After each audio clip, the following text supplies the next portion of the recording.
सोनिया गांधी से ज्यादा लोकप्रिय दिखूं, ये पसंद नहीं। संजय बारू ने किताब में बताया है पूर्व प्रधानमंत्री मनमोहन सिंह की वफादारी का किस्सा। मुझे बनाने वाली ये हैं, मुझे अध्यक्ष सोनिया गांधी ने बनाया है, मैं आपकी बात क्यों सुनूं। अभी ज्यादा दिन नहीं हुए थे जब संसद के शीतकालीन सत्र के दौरान कांग्रेस अध्यक्ष मल्लिकार्जुन खड़गे ने राज्यसभा में ये बातें कही थी। उनके बगल में सोनिया गांधी बैठी हुई थी। बाद में भाजपा के सांसद राधा मोहन दास अग्रवाल ने सदन में मल्लिकार्जुन खड़गे के इस बयान पर भी तंज कसा था, लेकिन मल्लिकार्जुन खड़गे के शब्दों में अपने नेता के लिए वफादारी थी।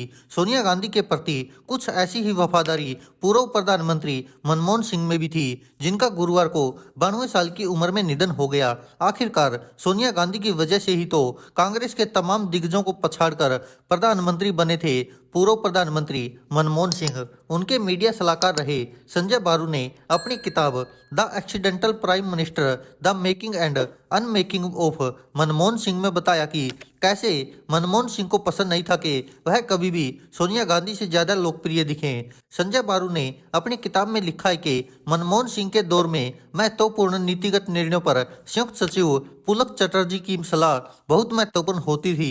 चटर्जी को सोनिया गांधी के कहने पर ही मनमोहन सिंह के पीएमओ में जगह मिली थी। वह राजीव गांधी के साथ भी काम कर चुके थे। उनकी सोनिया गांधी के साथ नियमित और तकरीबन हर रोज बैठकें होती थी, जिसमें कहा जाता है कि उन्हें दिन के प्रमुख नीतिगत मुद्दों पर जानकारी देते थे और महत्वपूर्ण फाइलों पर उनके निर्देश मांगते थे। चटर्जी प्रधानमंत्री और सोनिया गांधी के बीच नियमित संपर्क का एक महत्वपूर्ण बिंदु थे।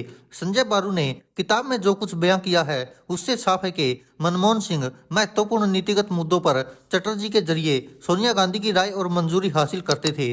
कैबिनेट में कौन होगा कौन नहीं, इस पर भी मनमोहन सिंह की नहीं बल्कि सोनिया गांधी की चली। यूपीए 2 के दौरान वह नहीं चाहते थे कि डीएमके के ए राजा फिर मंत्री बने, लेकिन वैसा नहीं हुआ।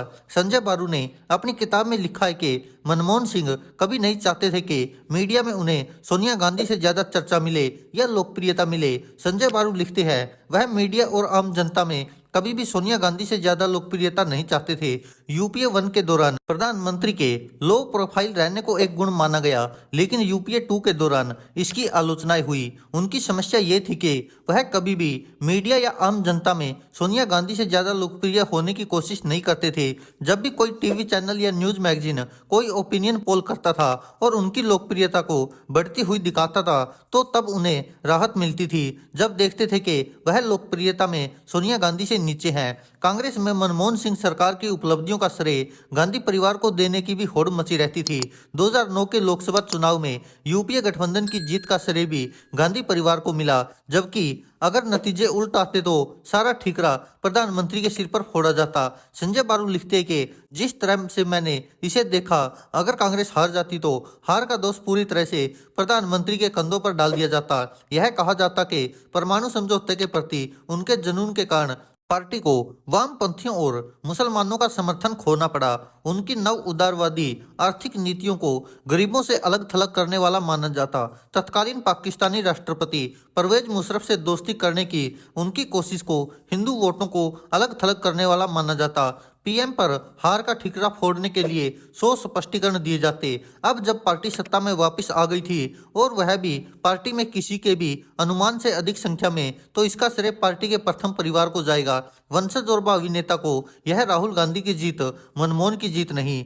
तो आप देख सकते कि किस तरह से पूर्व प्रधानमंत्री गांधी परिवार के प्रति और खासकर सोनिया गांधी के प्रति वफादार थे।